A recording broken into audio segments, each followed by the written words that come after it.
This is episode 278, recorded September 5th, 2015. Packard pokes at Kim Davis to marry Brian Fischer next. What time is it? It's Packard pokes at time. Hat? Check. Shirt? Check. Pants? Optional. Mug? Double check. Check us out at cafepress.com/PackardPokesAt, where you can get all this great merchandise and more. Do you like Packard Pokesat and want to hear it on demand and on the go? Download the free app today at Stitcher.com. Available on iOS, Android, Nook, and iPad. This is Packard Pokesat, and I'm poking at your news.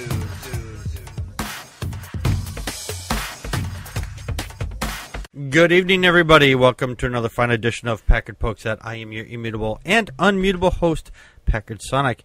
And joining us from the far west coast on his debut, Chris Carlson. How you doing, everyone? Before we get started tonight, I do want to apologize to all our regular viewers that come to watch the show on Friday nights. I've had a very busy week, and unfortunately, I kind of slept through our normal show night. So we are recording this on a Saturday, which we don't normally do, except for when we have system crashes and we've lost the entire show. So this is the equivalency of that. The only difference is here we didn't record a show to lose. Joe was scheduled to join me, but Chris was able to fill in his place for tonight. So we all welcome you here. Well, from the Packard Pokesat family, we welcome you here to the show.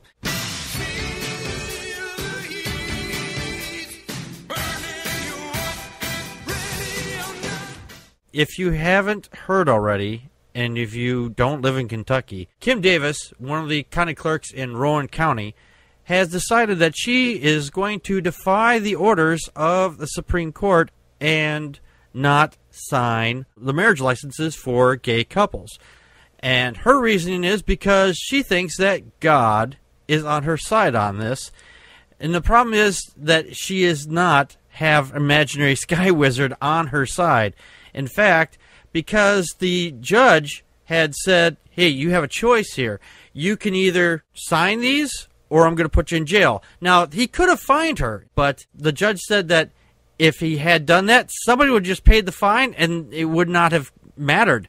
And I completely agree that it would not have even put a dent in their savings or anything, because the fact is somebody else is going to, pay this up and she's going to feel vindicated. So the judge thought the only recourse action here was to put her in jail. Now, what's really interesting here is that this just came out with the last few hours before we went on the air here, that the Westboro Baptist Church has actually even had words to say about this. Now, what's surprising here is it's not in her favor. In fact, what they went on to say here is, and they tweeted this out, what if a clerk denied Kim Davis a license for her second, third, and fourth marriage because Christ calls it adultery? And according to the Bible, they're absolutely right. I hate the Westboro Baptist Church because they are really annoying fucks, but I will give them credit for one thing. They follow their Bible. And they went on to tweet on this. They said, Mark 8:36, for what shall it profit a woman if she gain the whole world and lose her own soul? They also said, basically, that they agree with the courts that you have to follow man's law as well as God's law, because God says, he puts men in charge of, doing the little business that we do. So they're behind the courts. As much as they don't like it, they are actually behind the courts. Chris, your thoughts? My thoughts on this would pretty much just be she's just ignorant and she just needs to just let everything go. Mm-hmm. I mean, if she would just, give out the license, you can still follow God's word if you want. It's not like she's the one that's getting the license. Right. What's interesting here is the fact is that the Westboro Baptist Church was actually correct on this. She had multiple marriages. I don't know which one of her multiple marriages this gay marriage is going to interfere with. Now, she is quite legal to, practice her religion, and she can hate on the gay people all she wants. And she did go to jail saying that she does hate the LGBT community. The thing is here, she can practice that outside of the courthouse all she wants. She can go around and she can carry signs like the Westboro Baptist Church saying God hates fags or whatever, all she wants. But when she steps into the courthouse, she's to leave her religion behind. Religion and law should not mix. Yes. Not mix. Yeah, that's why we have the First Amendment says, the government and the religion should, stay away from each other pretty much. Yeah. When does it ever happen? Yeah, true enough. The church also attacked her for her hypocrisy. As reported this week, Davis was married 4 times, as I previously mentioned. This woman has got some kind of weird practice of what she did here. Okay, she first divorced her first husband after committing adultery with her third husband, and then became pregnant with twins. Her second husband adopted the children, but Davis eventually divorced him to marry the children's biological father. And then Davis has since divorced the man that she remarried, her second husband. I need a flowchart for this map. This is the weirdest fucking thing I've ever seen. Now, the thing is, she just became a Christian in the last 4 years or so. What a coincidence that is. Yeah, what a coincidence. Yeah, and she thinks because of her religion that she can use her bigotry to impose her religion onto others, which is just downright bullshit. That's like saying, if you're, say, like, a vegetarian and you're going into, like, a McDonald's and you force feed everyone carrots, Yes, I would say that's pretty good. I'd say that is pretty accurate. Yeah. You have to eat this carrot because I'm a vegetarian. Yeah, no. basically. No, you don't. It's no different. No, different at all. No different. I'm going to end up working in a lumber yard the rest of my life. What's wrong with lumber? I own 2 lumber yards. I notice you don't spend too much time there. Not sure where they are. Humans, we have an overwhelming impact on the Earth's ecosystem. What's interesting here is that the planet as a whole, we have actually lost at least half of the world's trees that are around us. Those things that we need, that they're big, green, and leafy, and we kind of need them to breathe. It's going to get a lot worse before it gets any better, unfortunately. Study published today in journals Nature, well, it's actually a couple days ago now, which offers the very first data-driven global tree census. I don't know how they census a tree. I mean, it's like I have a hard enough time just getting my census in. Do they have to?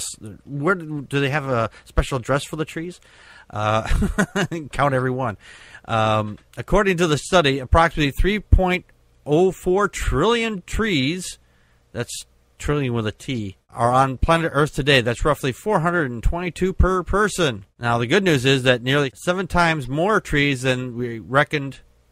They put the word reckoned on this website. I don't believe that. We reckoned in previous goals estimate. The bad news. Now, the number of trees has declined 46% since humans have started tilling on the land. There is trees on pretty much every continent on Earth, with the exception of Antarctica, because for obvious reasons.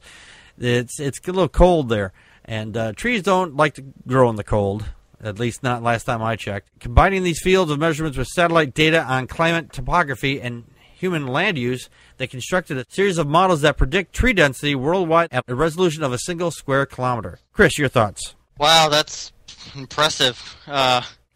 Only 422 per person? Mm-hmm. That seems awful low, honestly. Yeah, it does. Everybody starts needing to get their Hondas ready, I guess. The way the researchers arrived at these numbers, they colligated 429,775 ground source measurements of the tree density from every continent on Earth, except for Antarctica, obviously. By combining tree density predictions with the spatial maps, forest cover loss, the study's authors estimate that humans are currently removing some 15.3 billion trees from the planet every year. So all this paper that you're writing on, that we're sending through the mail, whatever, making boxes out of, it obviously comes from trees. I mean, I live in a city that I've got a couple paper mills, at least one big gigantic one here in town, and it's pretty smelly. It can get pretty smelly out here.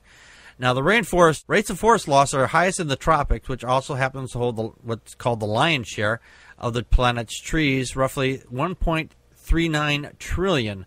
That's a net loss of closer to 10 billion trees per year. But thanks to forest regrowth in some of the world's temperate regions. The thing is here, I mean, you go to some bigger cities and you see someone trying to, put a little tree down inside the concrete there so it can grow. But the problem is, we got these things driving around them called automobiles. And, people have a tendency to lose control of those automobiles and crash them down occasionally, and I've seen it done more times than I care to think about, even here in a small community where I live. Those little trees that they put around cities, they're more for just aesthetics than anything. I mean, tiny little tree, not going to help much with the CO2 emissions. Not as much, no, I'd imagine not. No. But yeah, I agree. Sadly, they are just used for, decorative. They're not so much used as, to help regrow any populations. Mom! Kitty's being a dildo! Well, then I know a certain kitty who's sleeping with Mommy tonight. What? No. That was wonderful. Sex toys are a thing that we enjoy here in modern society. And the thing about sex toys is somebody has to design them. And somebody has to file a patent for them so they can be made. Inventors are coming up with ways to improve on sex toys for some time now. But the thing is, when people would put in for patents for sex toys, sometimes those patents would end up getting up and literally kind of walking away because people would take them home and study them and probably masturbate to them or whatever, because they're who knows what goes through the minds of some people. I mean, it's a figured diagram, and it says point here, this is this. It's real sterile. But I mean, for some people, I can imagine why they get a little turned on by this stuff, I guess. But Google has come to the rescue. They have pretty much digitized all of the records from the U.S. Patent and Trademark Office, and they're going to be launching a patent search feature. If you have a idea for a sex toy or anything else for that matter, you will be able to check it without having to pay a huge-ass fine and waiting for months and months and sometimes years for a patent search to be done.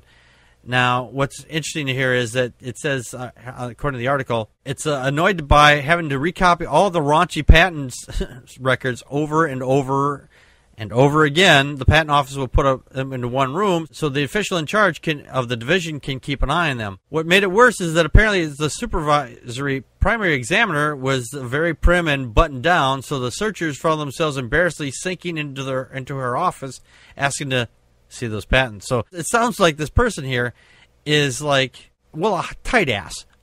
He's like, oh, you talked about sex. Oh my gosh, oh, creepy, icky, So they just didn't want to deal with it. It's like, okay, you go look, and I'm just gonna go over here and hide in my office so I don't see all the icky stuff. Chris, your thoughts? Once again, Google has come through for us. I mean, putting all of the patents in one place is a really smart idea, but that's just horribly embarrassing for all the employees. But pretty funny. I have no words. Just no words. One of the images here on the page, it shows that is a it's a pleasure enhancer. It's apparently it's a inflatable condom. I've never heard of an inflatable condom before. Inflatable condom. Yeah. That's interesting. I know there's inflatable toys and things like that, but an inflatable condom, I didn't. That's different. I mean, that would have to be the strangest thing I'd ever seen. Yeah. But anyway, all right. Well, we have a quick commercial we need to get to, and then we'll be back here in just a moment. Contact us by email at ppappodcast@gmail.com or on Twitter as @PackardFolksat. Like us on Facebook.com/PackardFolksat. Call our Google Voice and leave a message at 662-709-PPAP or 662-709-7727, and we will respond to it on the show. Friday nights at 9 p.m. Central Time. Join us live at vaughnlive.tv/PackardFolkSet. During the show, you can share your thoughts with us by calling 857-216-3200 using PIN number 35368 or on uberconference.com/PackardFolkSet. For links to the stories, visit our show page at packardfolksat.wordpress.com. You can help support the show by purchasing merchandise from cafepress.com/PackardFolkSat or make a donation to the show at patreon.com/PackardFolkSat. If you can't afford any money, why not share the show with your friends and rate us on iTunes, Stitcher Radio, Spreaker, and on YouTube. For everyone that shares and rates us, You kick ass.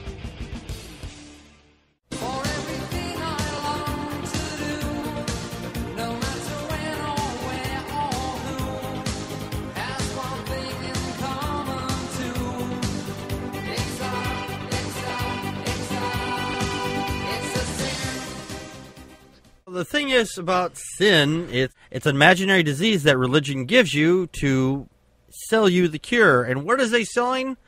Salvation from the imaginary sky daddy that gave you the sin in the first place. That doesn't make any sense to me, but whatever. Now, overall, Catholics have had a big clash with the church over sins. A survey recently has found that the Catholic Church teaches that premarital sex, gay marriage, contraception, and divorce are all wrong. But a major survey that just came out ahead of Pope Francis' trip here to the United States finds that America does not agree with the way the Catholic Church has been treating these so-called sins. Now, a much smaller but significant percentages don't even see abortion and even grounds for excommunication under canon law as a sin. What's really interesting here is that cohabitation without marriage, that's, called living in sin, living together. 65% say it's not a sin, and 51% of those are regular churchgoers. Homosexual behavior, 50% of all Catholics say that is not a sin, although that has dropped to 36% among those who attend Mass regularly. Gee, I wonder why, with all the anti-gay fervor that's been going on lately. Now, contraception, that's another big sticking point. The Catholic Church had this stance as, from the song, if you've ever seen it, every sperm is sacred, every sperm is good, but it's not like that. People want to be able to enjoy sex without having children, and they should be allowed to. The problem is the church sees having sex for one thing only, procreation, not for enjoyment, which is total bullshit. That is down up to 63% of those. More than 3/4 say that contraception is not a sin, including 63% of those who are in their pews, and I'm not talking in the bathroom, on every Sunday. Now, divorce is 7 out of 10 say it's not a sin, and it shouldn't be. Because if you're in a bad relationship and you need to get out because the person's beating you or whatever reasons you deem you need to be out of the marriage with this person, more than half of those who frequently attend church services also agree. Now, abortion, there's the tricky one. Now, a third of all Catholics say terminating a pregnancy is not a sin. Among those are church-going Catholics, 1 in 5 don't see abortion as sinful. Chris, your thoughts? That's surprising. I would think that they would actually see it as sinful a little bit. Well, they used to, but I mean, it's changing now. Yeah, it's changed, and that's wonderful. We went from hardly anybody to accepting to almost all, if not all, 50 states to actually accepting. Which is a really great thing. Yes, I think that what it boils down to here is that religion is being seen for what it is. A superstitious nonsense mumbo-jumbo bullshit. And they are pushing it aside because of the fact is, hey, it's like, this is how we are. This is who we are. We're humans. We do these things. We have this ability to, have an abortion or get divorced or whatever. And just because some book of magic spells says you can't do that, is bullshit. And besides, the fact is that the Bible even supports abortion in several passages. So for people to say that the Bible is against abortion have never actually fucking read it. Yeah, people need to do their research. Yes, they do. Plain and simple. Yeah. Whether it's in religion or anything else. Yeah. Now, the thing here is, says Pope Francis is coming to the United States later this month. Apparently he has one for a less judgmental approach to Catholic rule breakers this week. He said that priests can absolve women who've had abortions considered a grave sin. Bullshit. It's not a grave sin. It's never a grave sin. Isn't it magnanimous of him to say, oh, you priests out there, you can just, forgive those people who've had abortions now. Oh, aren't you a big guy? Oh, aren't you wonderful? Oh, thank you. Fuck you. Just fuck you. If a woman wants to get an abortion, she should be able to, and she should not have to worry about being excommunicated to begin with. I mean, not that it fucking matters. I mean, she could pick up and carry her ass to another church or just leave that faith or belief and go to some other belief where they don't give a shit. Where if the last church said, hey, we don't want you here anymore. So I know some people take their religion very seriously, but you know what? You're fucking crazy. Yeah, huh? I always wondered if, the Christian religion would be almost as bad as, so it's like the religion where all the women have to hide their face. Oh, Islam. Islam. And if they, do something, bad to their husband, they get acid thrown at them, and they allow it. Yeah, there have been instances where the wife has said that she didn't want to be in the marriage, or she tried to leave, and the husband threw acid in her face to punish her. Yes, but the Bible isn't much better. I mean, there's a passage in there. I don't remember which one it is off the top of my head, but let's say the woman's husband is in a fight, and she grabs the junk of the other guy to get him off of her husband for whatever reason, because he's losing or whatever. You think he'd be, oh, hey, thanks, honey, for helping me out and getting that guy off me? Nope. She loses a hand. That's in the Bible. Isn't that wonderful? Oh, boy. Yeah. So those are the little passages they don't teach you in church. Never learned that in Sunday school. Yes, that's certainly one thing. You bring it up to them, they go, they'll brush it off. Don't mean nothing. No, it's just, yeah. And what's keeping the universe together right now? It is Jesus Christ. He upholds the universe by the word of his power. Insane in the membrane. Crazy insane, got no brain. Insane in the membrane. Insane in the brain. We got Brian Fucktard Fischer with us tonight, sort of. And he is gone off on the Kim Davis thing, calling Kim Davis a hero because she stood up to getting gay people the same rights that she has. Let's go to that video right now. The thing that occurred to me is, what would we think? I had two examples that occurred to me. I sent out tweets on this score. Two examples occurred to me. What would we think today of a clerk in her position? And this is a clerk that controls entrance in and out of the town of Auschwitz, let's say. Right. And there's this boxcar that pulls up, and she knows that there are Jews on this boxcar that are heading to gas chambers, and yet she has to sign a certificate allowing this train to proceed through Auschwitz to get to the destination on the other side of town. Now, the law says you got to do it. That's what the law says. I mean, that's a law, too. I mean, that's a Nazi law.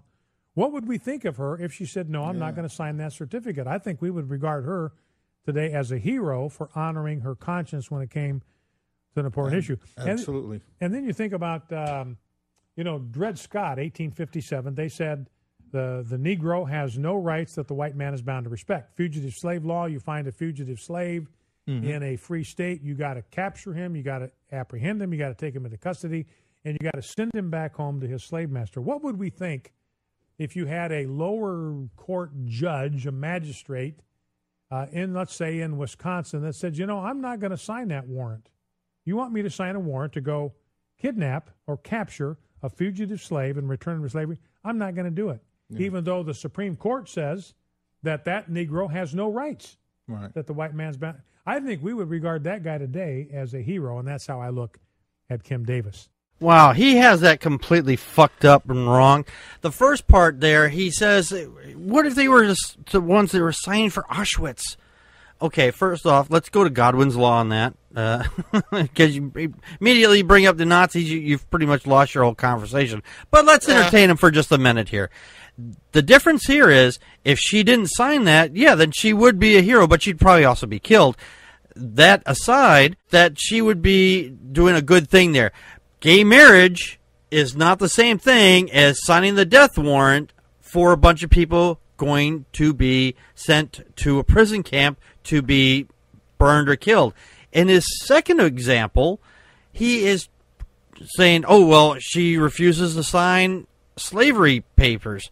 Okay, you just completely missed the point again, Brian, and you have completely boned your whole argument right there. You just argued against yourself, because not signing a document to have a slave return is called freedom. And by her not signing the paperwork is not likening to giving them freedom. You're saying that they are not free to do what they want. So in those examples, she would be signing the paperwork to return the slaves to their masters, and in the first example, she would be signing the paperwork to send those people off to the gas chamber. Chris, your thoughts? Do these people even hear what's coming out of their mouths, or is it like when they speak, they can't hear anything, and when they're not talking, they just hear? I mean, it's the unfathomable stupidity in all of this. Yeah. But yeah, I 100% agree. I mean, she would be, signing the papers for that, and it's just... Yeah, now the thing is here also is that, now I'll repeat something he says, that if there's a boxcar that pulls up and she knows that the Jews are in the boxcar and headed for the gas chambers, and yet she has to sign the certificate to allow the train to proceed through Auschwitz to get to this other side of town. The thing is here, it says, now the law says you have to do it. Now that's what he's saying, that the law is telling her that she has to do it. Back then, they didn't have much of a choice. You either complied or you were killed. Yeah. Or you got it put on the train with those people going to the gas chambers, or you were just shot on sight. No one is going to shoot Kim Davis for doing what she did. She got arrested because she didn't do her job. She wasn't shot, and she was not murdered in any way, shape, or form, but she was sent off to jail. That's completely different. If he had used I'm not even going to give him any ammunition on this. But the thing is here, he is completely got this bass backwards. It's the Onion Radio News. No, it's not. Yes, it is. No, it's not. Yes, it is. No, it isn't.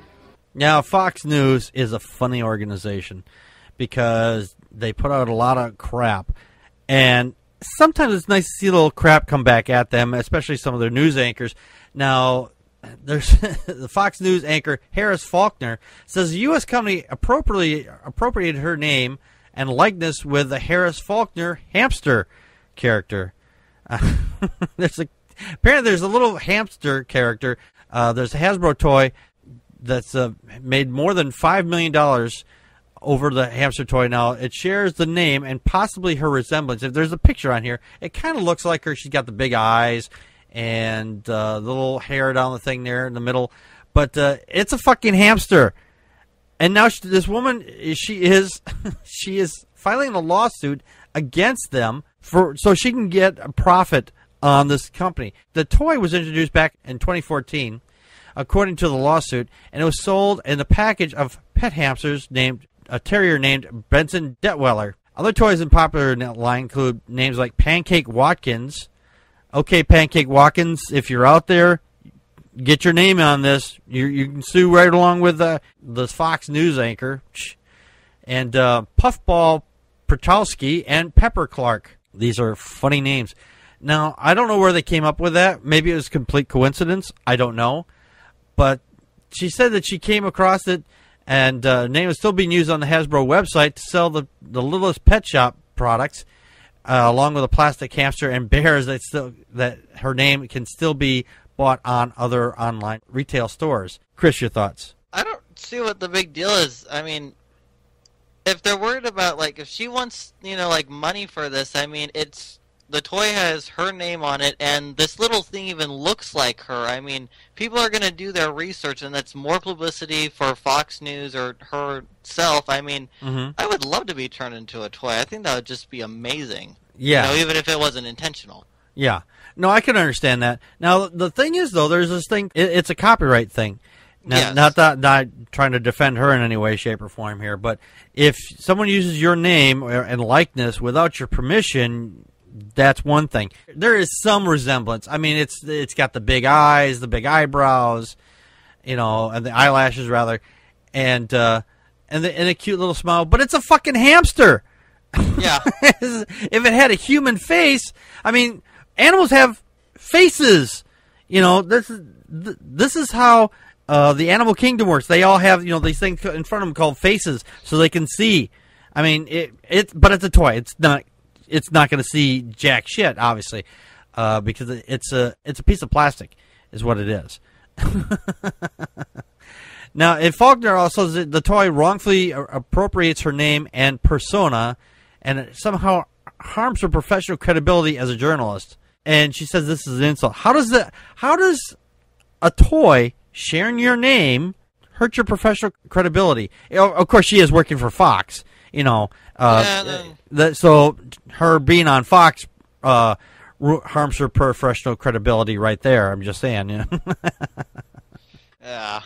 I don't know. Maybe like they think that since it's a toy and it's something that just gets tossed around.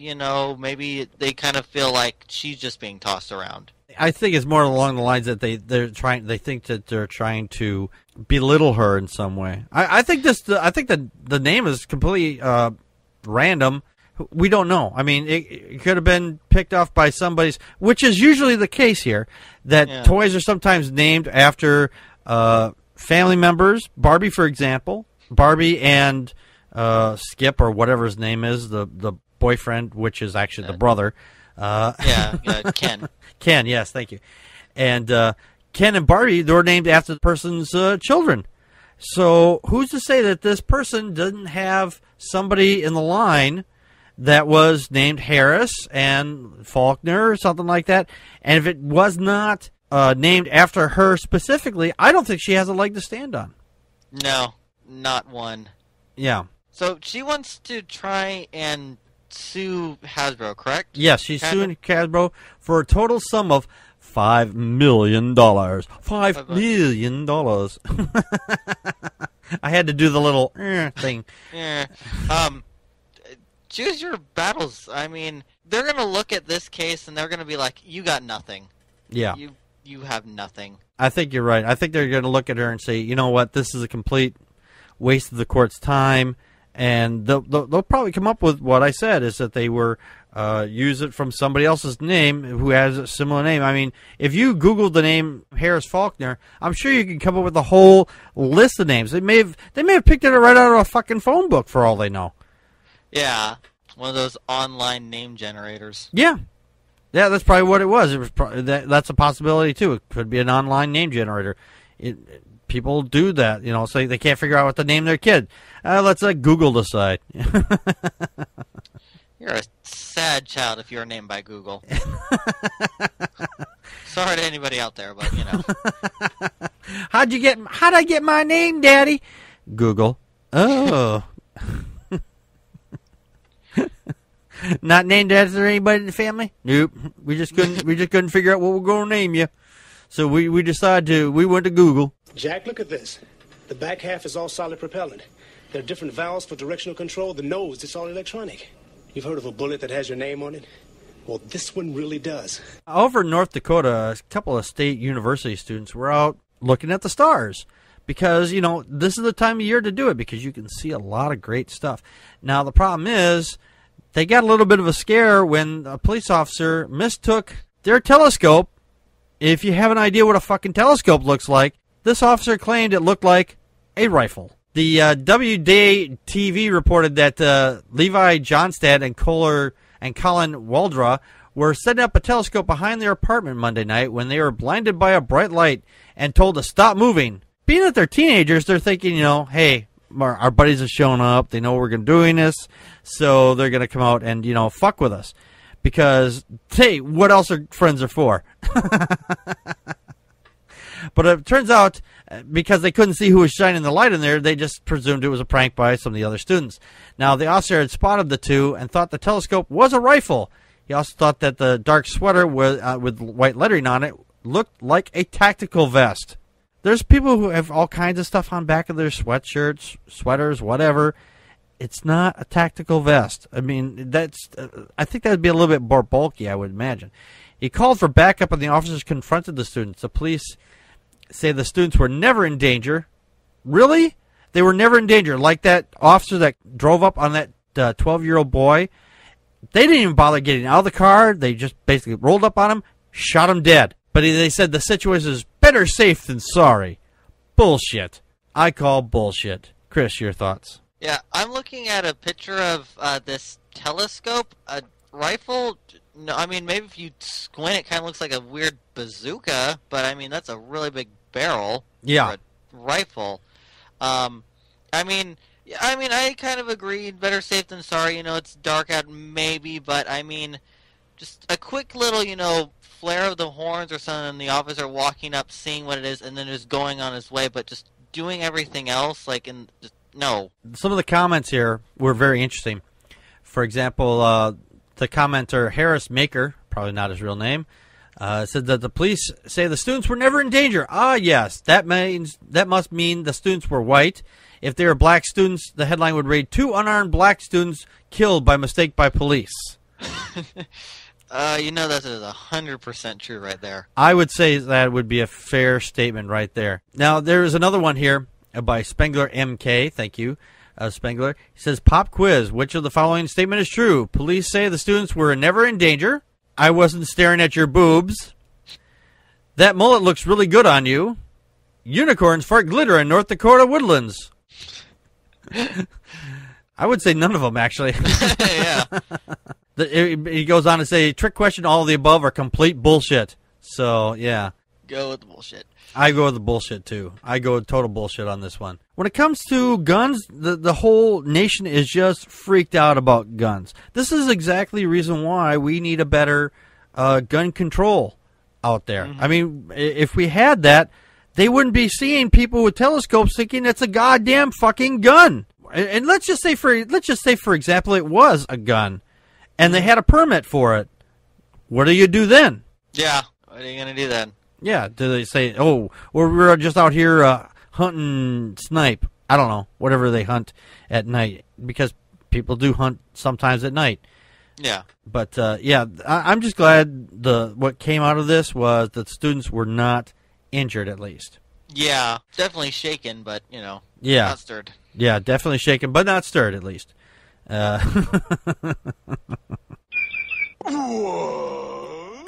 And we have a funny tweet for tonight, and the funny tweet goes out to Golden Gate Blonde, and it says, Kim Davis says, war has been declared on traditional marriage. Still unclear which of her 4 marriages is under attack. I agree. Which one of her 4 marriages is under attack? I think maybe it was the second to the third, but then the fourth, no, it was the first. I don't know. All the above. All the above. That's right. Apparently all of them were. And the thing is, in the Bible, there's nothing in the Bible that says gay people cannot get married. Not one thing. But that's just too hard for them to understand that. Mm-hmm. Anyway, I want again thank you, Chris, for helping me out with the show tonight. Thanks for having me. You're welcome. And until then, this has been Packard Pokes At. We just poked at your news. And that's a wrap.